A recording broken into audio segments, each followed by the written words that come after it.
In today's video, we are going to become scientists, so stick around. Oh!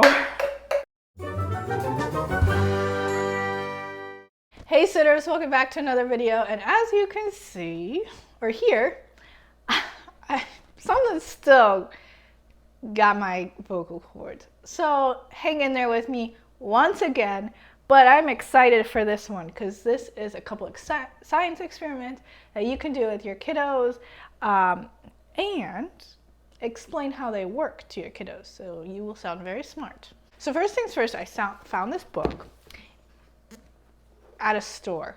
I don't remember what store I was at, but I thought, I need this. It is 100+ fun STEM projects and why they work. So awesome science experiments for kids. Now, this is an awesome book. In the very beginning of this book, it talks about how science experiments can be good for kids. And then in the contents section, it talks about all the science experiments, but they break them down into subject. So you have science experiments, you have technology experiments, engineering, art, math, and then there's a little section for you to put it all together. So they all kind of interchange and work with each other to create that science experiment. So I really, really like this book. So you could just look for under a subject, or you could just go through the book. I mean, there's so many science experiments and there's so much in this book. I really, truly love it. I will link this book down in the description below so you can go check it out. But we're going to do 2 of these science experiments today, and they are under the science subject. So the first experiment we're going to do is called dancing raisins. So here you have raisins that you need. You need 2 clear cups. You need a clear soda, carbonated, and then some water. And then if you would like, other things to compare the raisins to, and I'll get into this in a moment. But what you're going to do is, I'm going to show you the experiment and explain how it works. So first you're going to put some water in cup A.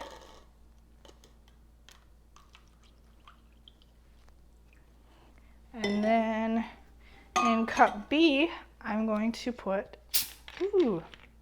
some carbonated soda.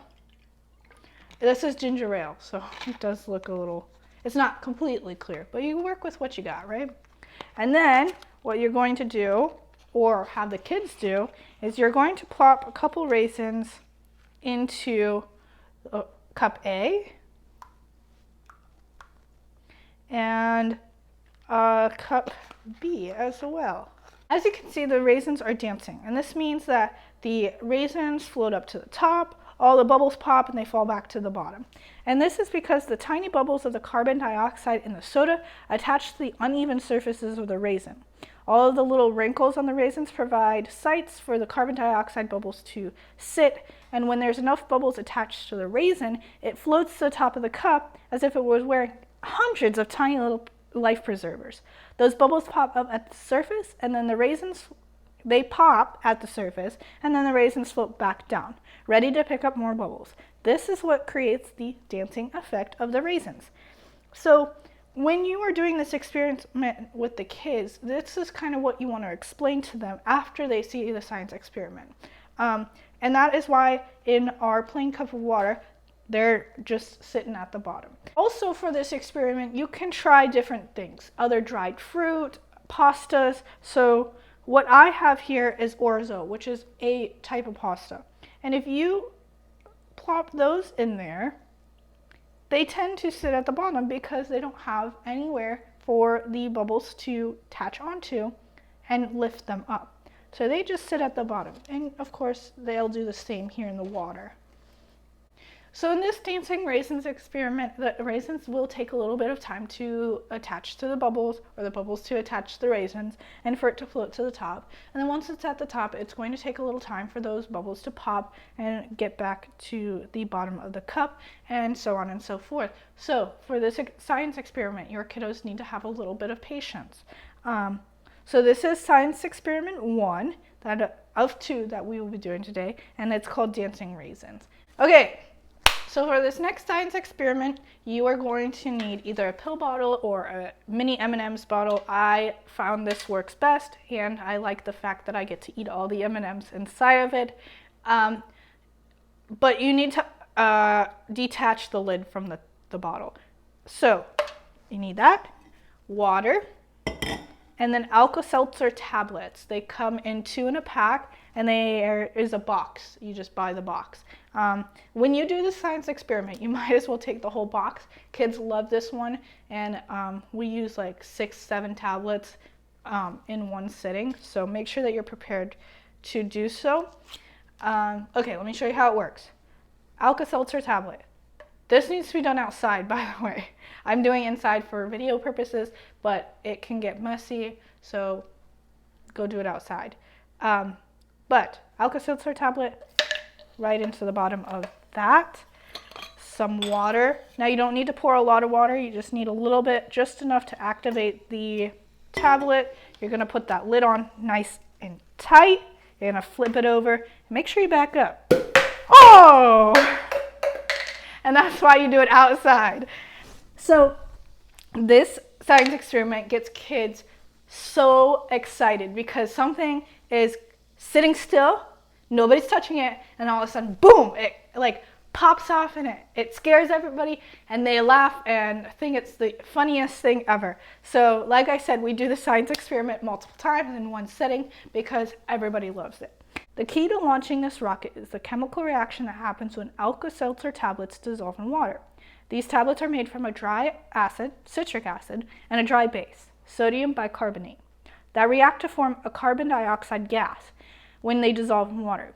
As more and more carbon dioxide is produced, the pressure inside the canister builds up until at last the canister is launched off the top. A lot of my kids want to help to pour the water in and put the cap on, and that's fine. But the thing is, I want to make sure they understand what's going to happen after they do that. So the first time, I solely do it myself. Let them watch, get an idea of what's going to happen, and then they can help me later on. Now, a couple things with the science experiment. First, safety is big. This can hit somebody in the eye, it can hit somebody in the face. You just don't want that to happen and have to explain to mom and dad, hey, we were doing a science experiment and I wasn't being safe. So safety is key, meaning the first time you do this science experiment, first should be just by yourself, not around a bunch of kids. You should try it, make sure you have a good feeling on how to do the science experiment, and then when you do it with the kids, you do it first. It's such a great science experiment for kids. Like I said, it's a build-up, what's going to happen type thing, that it pops off and everybody gets excited. I do want to refer back to this book. This is such a good book for kids, and for me. I mean, I was not the science geek in school, but these science experiments are actually pretty cool, and I get to learn why they work. And then I get to pass that knowledge on to the kids that I work with. So, awesome science experiments for kids book. I'll link it in the description below so you could go check it out. These science experiments are great for kids at any age, especially this rocket one, man. It's a hit. If you have yet to hit that subscribe button, what are you waiting for? You are in the best place for best tips and tricks to become a better babysitter. You can learn more, to earn more, to have more fun. If you guys have any questions, let me know down in the comment section below. If you do this experiment, let me know how it goes. If you'd like more kinds of these videos, please let me know as well. Make sure that you guys give this a big thumbs up if you did like it. Thanks for watching, and I'll see you in the next video.